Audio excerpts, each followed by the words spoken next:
so long. No, I didn't like it. One of them was.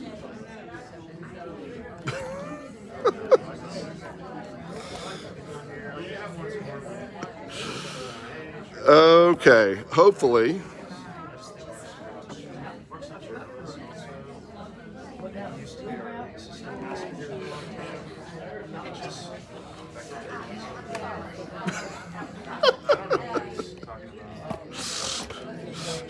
Oh, fascinating stuff. Yeah. She's asking me, and I was like, I don't know if we're doing a series or. Yeah, so we're in the middle of a series. Okay, hello everyone, welcome. Wow, this feels weird. This is so very, very weird. And hello to everyone on Facebook Live. We got several of you joining us. Hello, Earlies from Santa Fe. Hello, Jan. So lovely to see all of you in person. Most of you I haven't seen in 15 months. So really, really remarkable. Whew! And you all look about the same.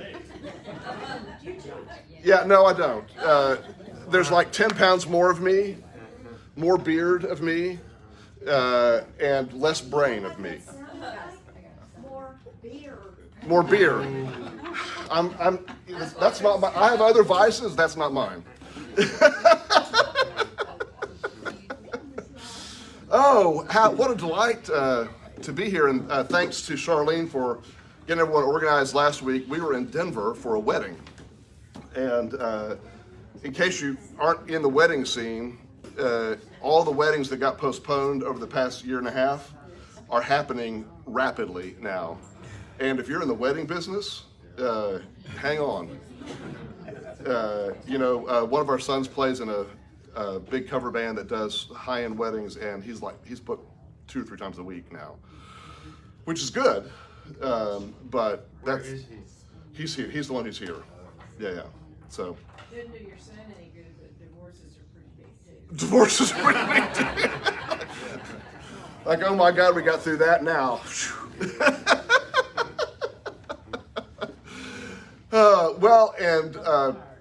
Since we last met, I've changed jobs in addition to putting on some weight. Those things are related.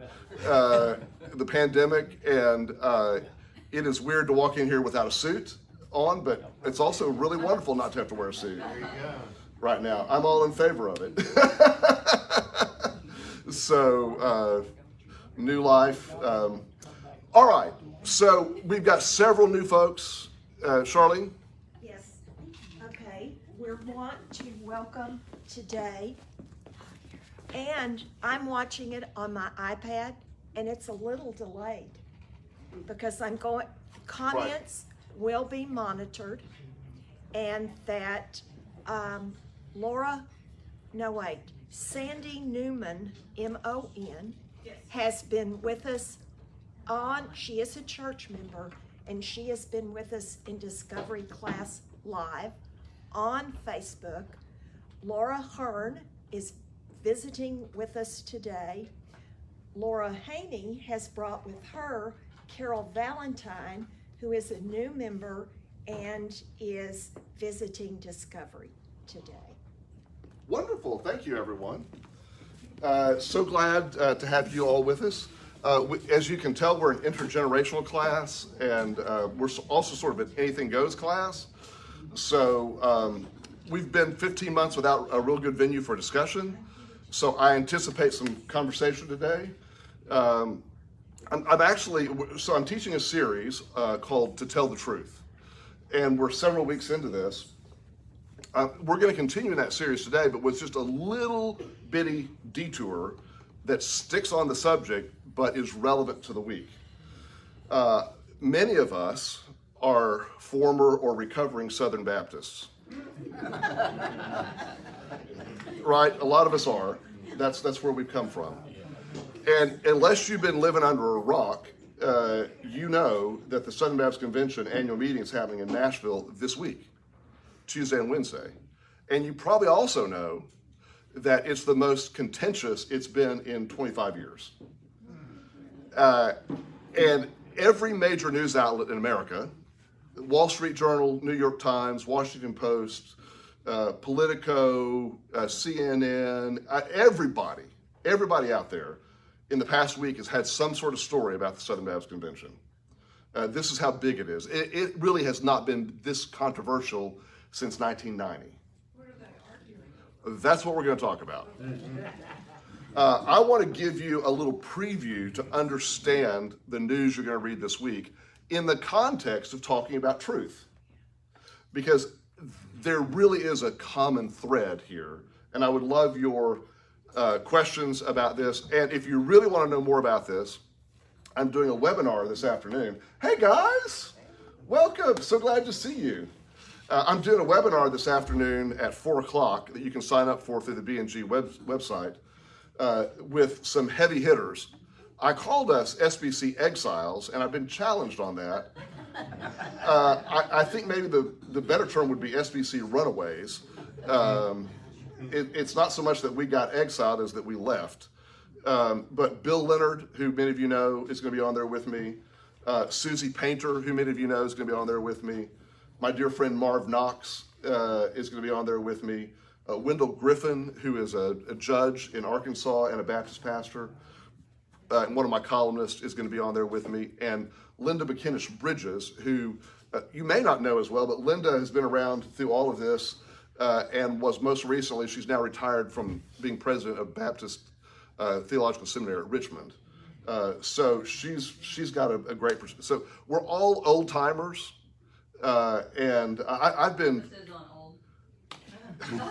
I'm just going to own it right now. Because I've been doing this 40 years. I've been covering the SBC now for almost 40 years, since I was a college student, when I had hair, and was 30 pounds lighter. At least, maybe 40. You could call us escapees. Escapees, that's what we are. Or the wise ones. Or the wise ones, yeah. So here's where I think this connects. I want to help you think about, man, these new lights in here, I printed all up and they are bright. We've got LEDs everywhere now. And I can feel like I've got stage lighting in here. Anyhow, hey Jim, welcome. So here's where this connects. We've been talking about truth. And part of I want to clue you in to pay attention as you're reading the news or watching events this week. Because what happens in the Southern Baptist Convention is a bellwether for what's happening in our nation. And it has been for 40 years. It is either a leading indicator or a trailing indicator from time to time of the political mood of the country. And I would make a case for this going all the way back to the Reagan Revolution in 1980. Because if you, and whether you love Reagan or hate Reagan, it doesn't matter at this point, okay? Reagan cozied up to Southern Baptists, and it happened here in Dallas.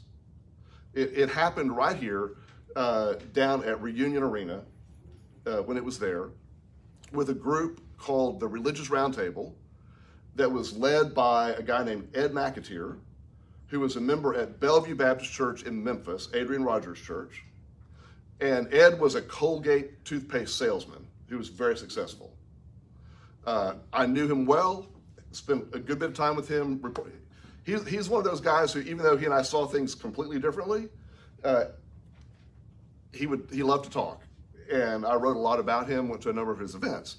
It was at that event where Reagan famously said to this group of pastors, mainly Baptists, but others, I know you can't endorse me, but I endorse you. And that started the marriage that we're still playing out from there.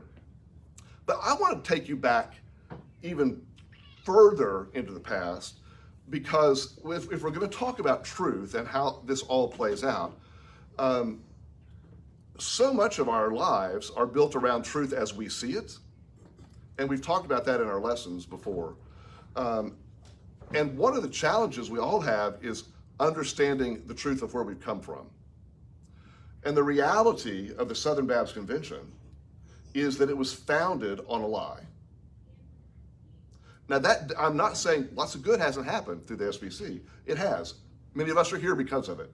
Many of us came to faith through SBC churches and teaching. I was educated in SBC schools, right? You'll have to judge whether that was a good education or not. I think they would disown me today, but that's another thing. The SBC was founded on a lie, and it had to do with race and had to do with slavery. 1845, a slave owner wanted to become a missionary. The existing Baptist body at the time, that was called the Triennial Convention,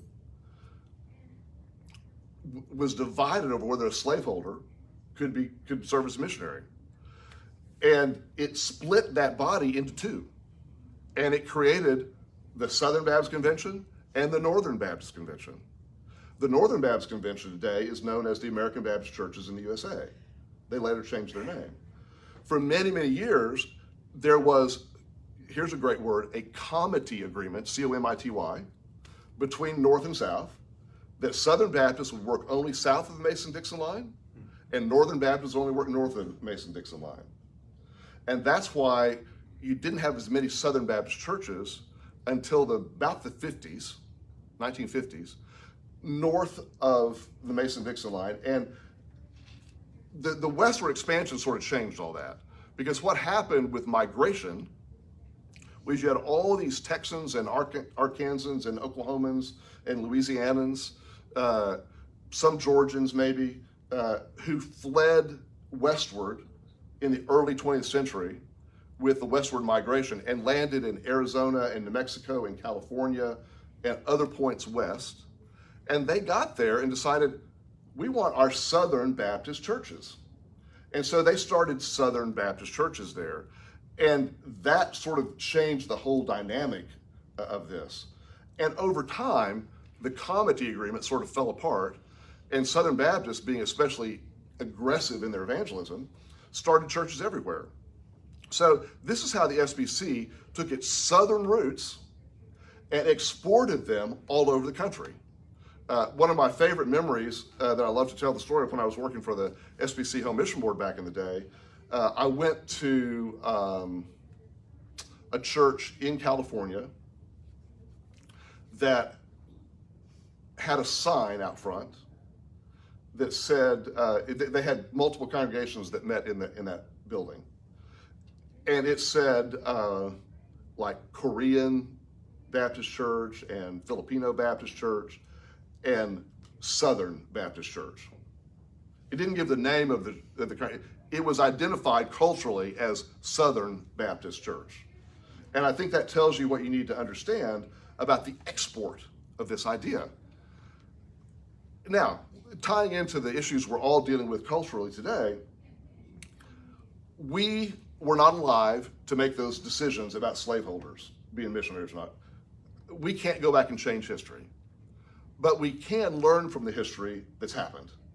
And I think this is the challenge we're facing in America today, is how do we reckon with what's happened in the past that has influenced where we are today?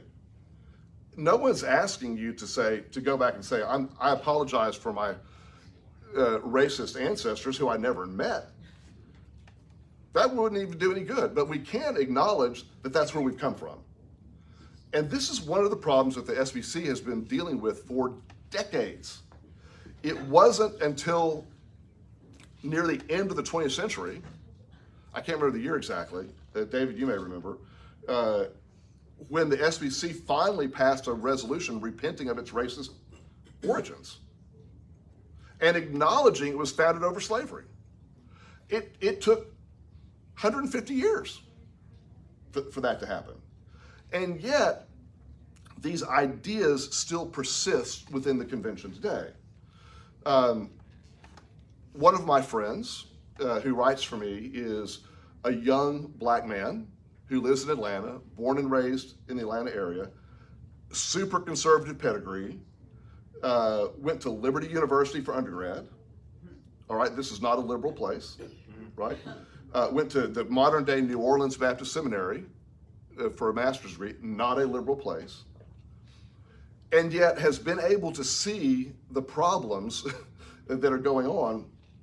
One of the stories he told me recently was he got invited to go visit Paige and Dorothy Patterson, who live north of Dallas, north of Plano now, in $1.5 million house. Paige is the fired president from Southwestern Seminary, who was the co-architect of the SBC conservative takeover, right? And there's a whole backstory there. But honestly, so my young black friend, goes to visit Paige, walks in the door, is asked if he would like to have tea after a tour of the house. And this happened within the last 2 years, by the way, just for context, is served tea by a black maid as if it were 1954. Okay? We think this stuff doesn't happen anymore, but there's a mindset here, right? And often in the SBC, it's been couched in the terms of missions. We're supporting missions with people of color. Well, this is not playing so well today.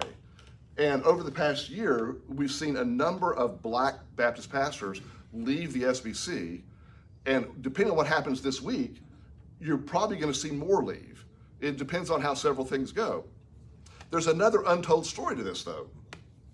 It's what another friend of mine, who's been observing this longer than I have, calls the browning of the SBC. The browning of the SBC. What has happened, the SBC, like every other denomination in America, has been declining in membership for the last 15 years. Statistically in decline. And you can make a case, if you chart it down, in 30 to 40 years, there will be nothing left, right? That's a whole other story on why that is and how it is. The only thing that's kept those numbers from being worse than they are is the growth among Hispanic and non-white congregations in the SBC. Look at the data nationally. The same thing that's happening to our culture in America is happening in the SBC, and it is threatening to the white male leadership that's always had control of the denomination. And so there's this internal fear going on, and so we now have eyewitness accounts of Paige Patterson and others making horribly racist and derogatory comments about the first black president of the SBC, a guy named Fred Luter, who was elected a few years ago, about the current chair of the SBC Executive Committee, who is a black pastor. And they're just horrible things about how, well, I'm not sure we can trust them. I'm not sure they're all in on our agenda, right? And so the need to perpetuate this control is a big lie that keeps animating all of this. Now, enter the modern debate about critical race theory. Now, I'm still guessing that if any of us took a serious exam on what critical race theory is, most of us would fail it. Because it's a very specific academic discipline, but it's become sort of the boogeyman, you know. It's become the catch-all for anything that's talking about opposing the notion of systemic racism.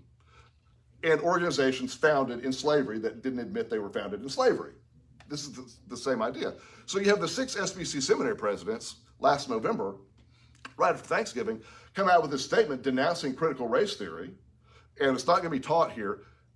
They're all white men, by the way.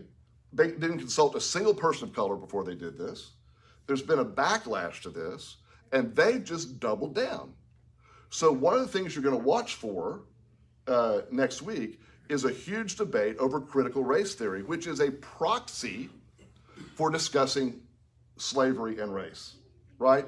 It's not really about critical race theory. It's about what do we believe about the past and how we connect to it.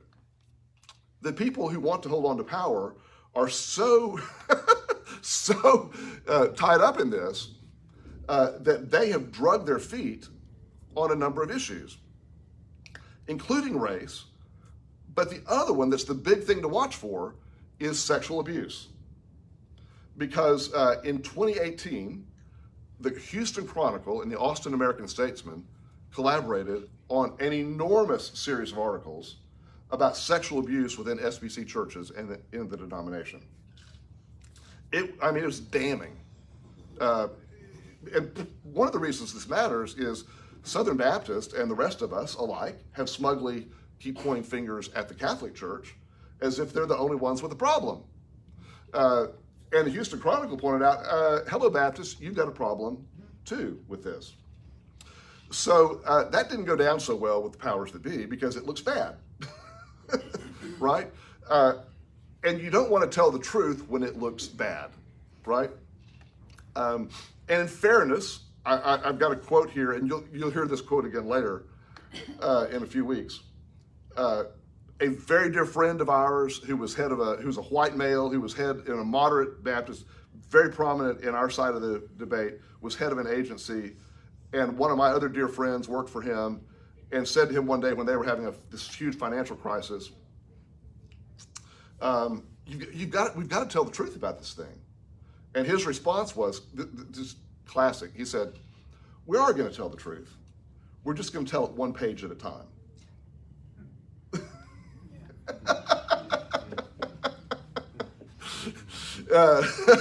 David, this is someone you would know from your history. We are going to tell the truth. We're just going to tell it one page at a time. And so, there are different levels of truth-telling within all of this. And all of this comes into play as we understand the Oh, by the way, someone's going to tell me what time it is because I don't have a watch on. It is 10:23. Okay, when we get to 10:40, would someone just raise your hand and yeah.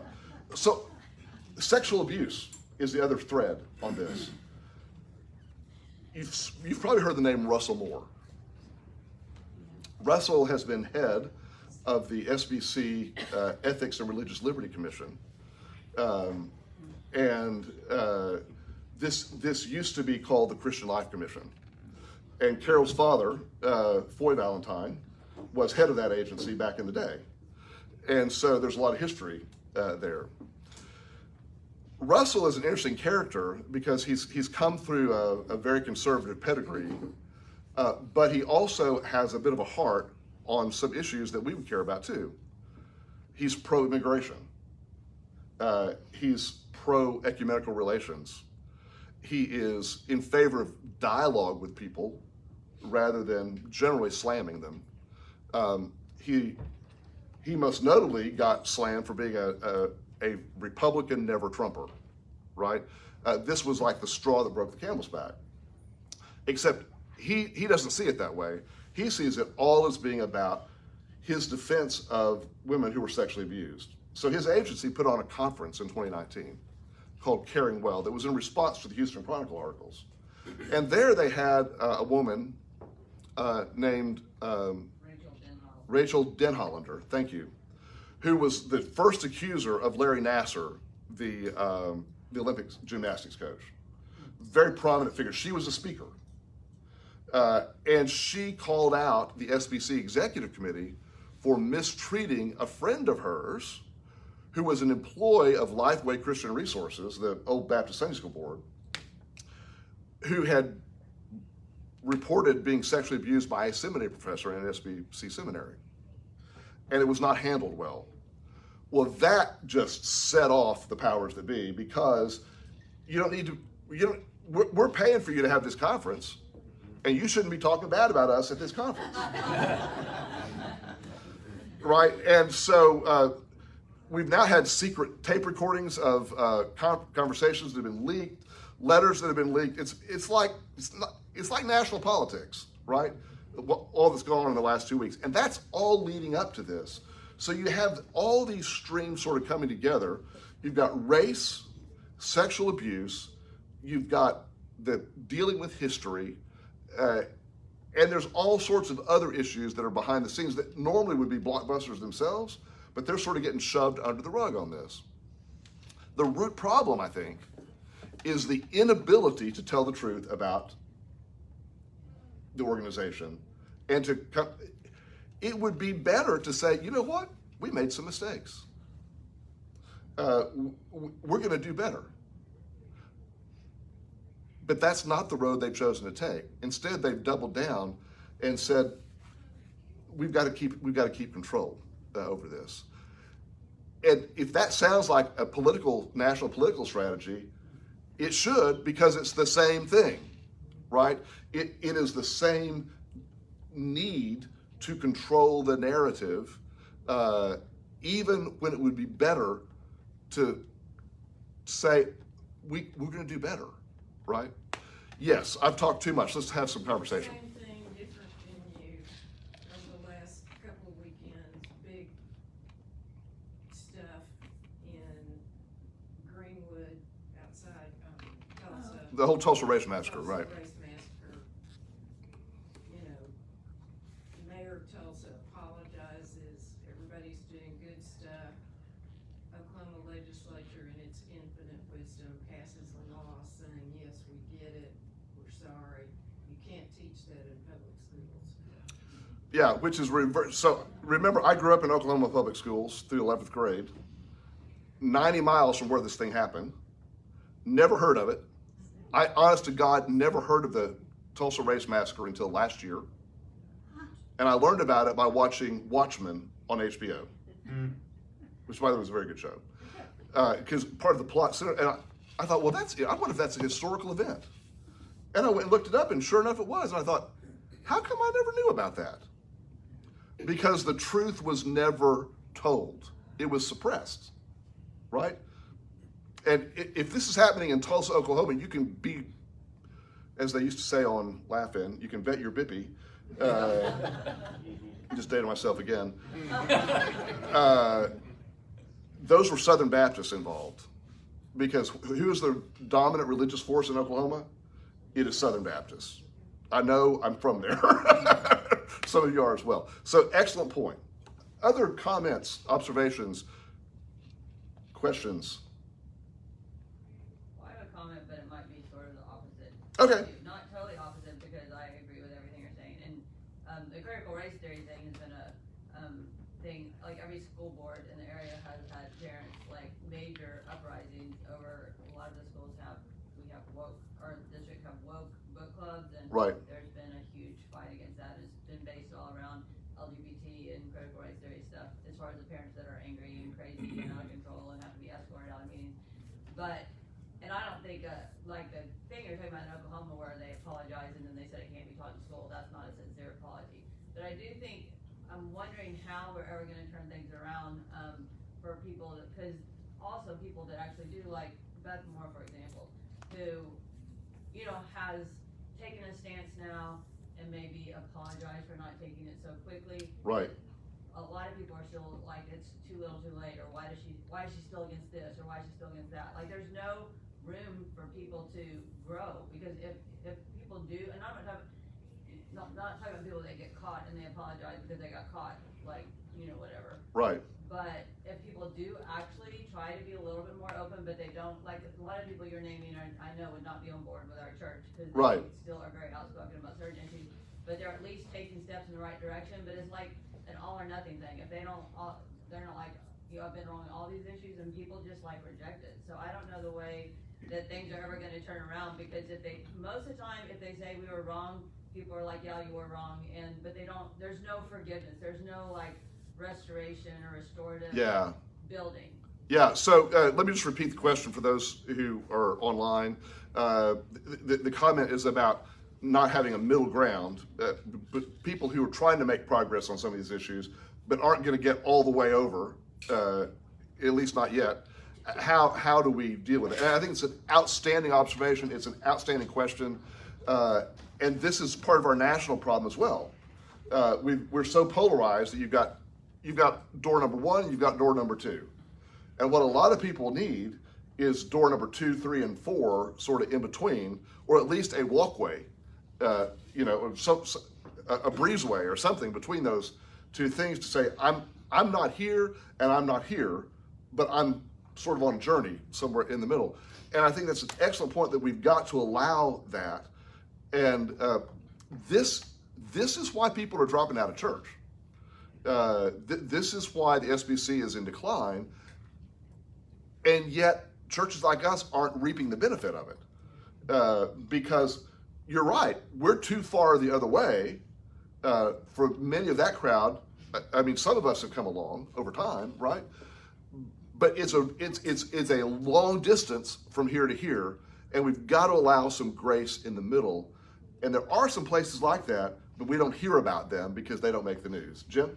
But that's, growing up in the very conservative, they always say, but if you move on to 2, 3, or 4 door, you're going down a slippery slope. And That's right. Getting away from the solid validity of the truth of the Bible. And you can't step away from that, or else you're starting to boil like a frog.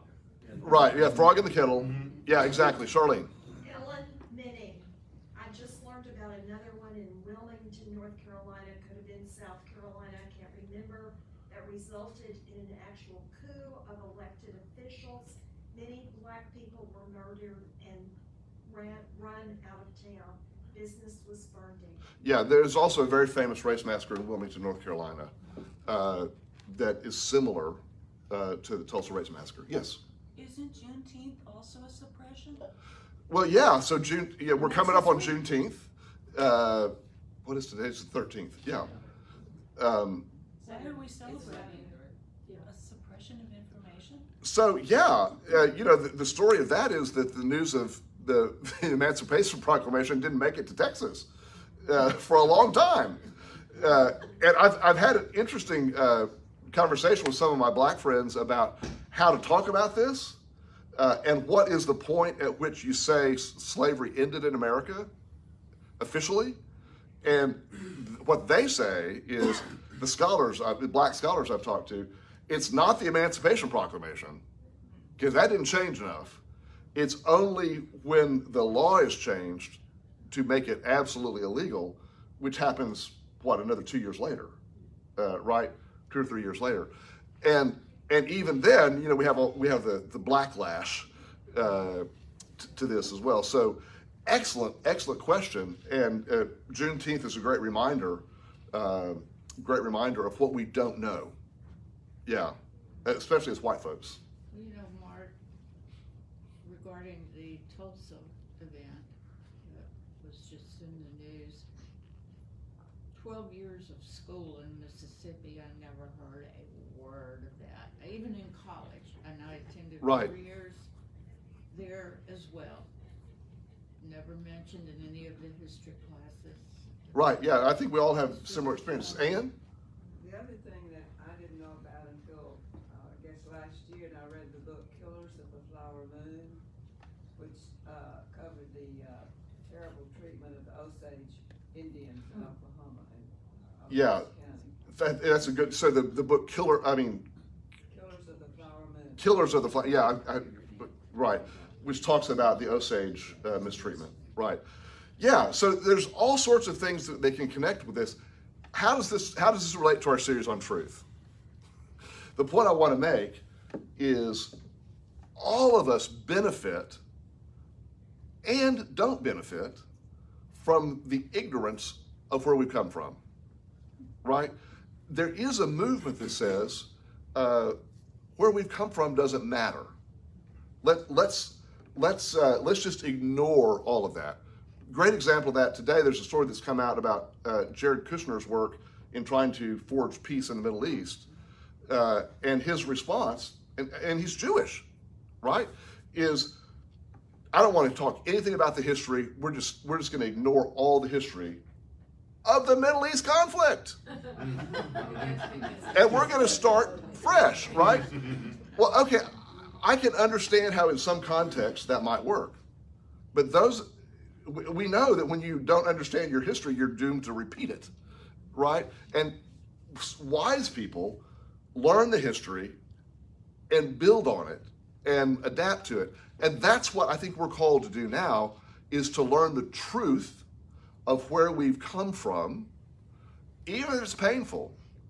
Not that we have to apologize for something we didn't do, but if we don't learn the truth of where we've come from and how it's motivating our actions today, we're going to have to apologize eventually for what we've done now, because we're going to be acting in ignorance from that. And this is the problem the SBC is living in, and this is why they're sinking like a rock right now, and probably going to have a schism again this week, because fundamentalism always has to have an enemy. And You just make one. So what's happening now is a battle between the ultra right and the ultra right, right?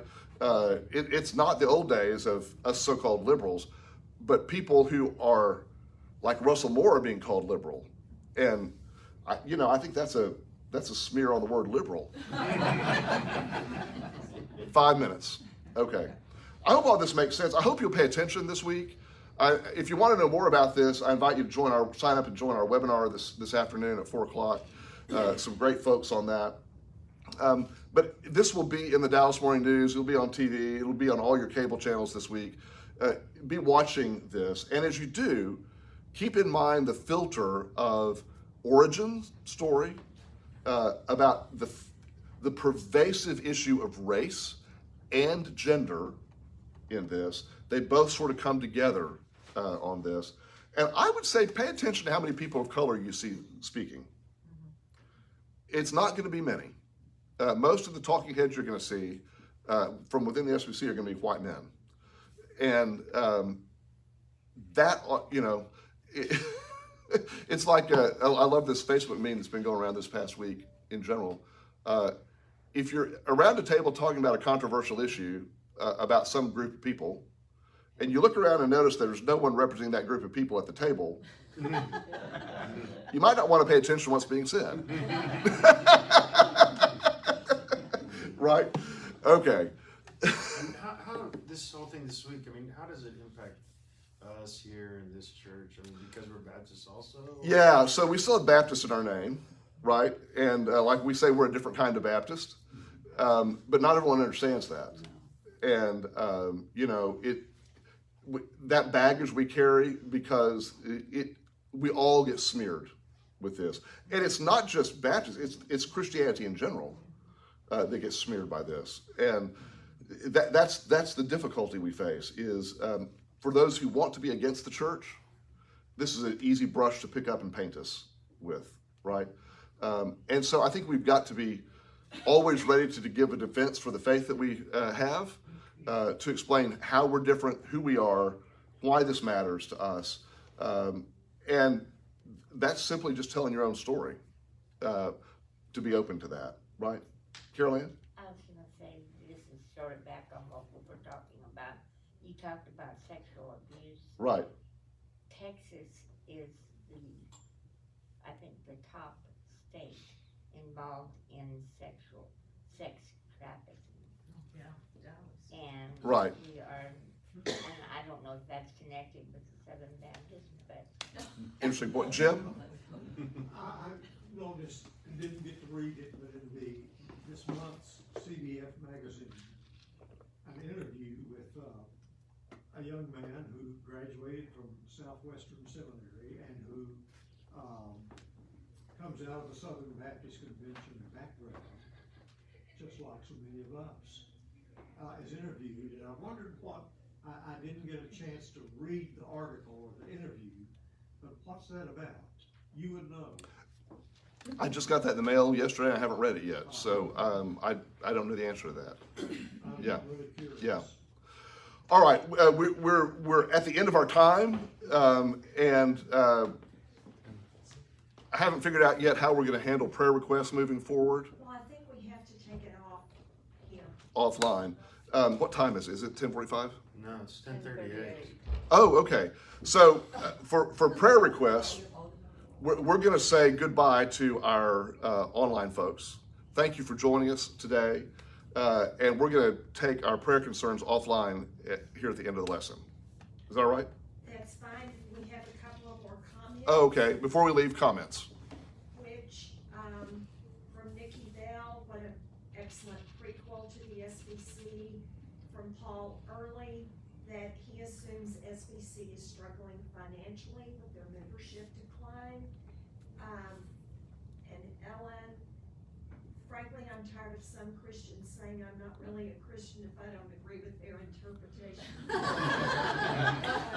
Give credence to oppressing others. Thank you for those comments. Let me address Paul's concern about the SBC's finances. This is an interesting question. What I started to say earlier, the SBC matters also because it is the nation's largest non-Catholic denomination. Now, you will read some people say it's the largest Protestant denomination.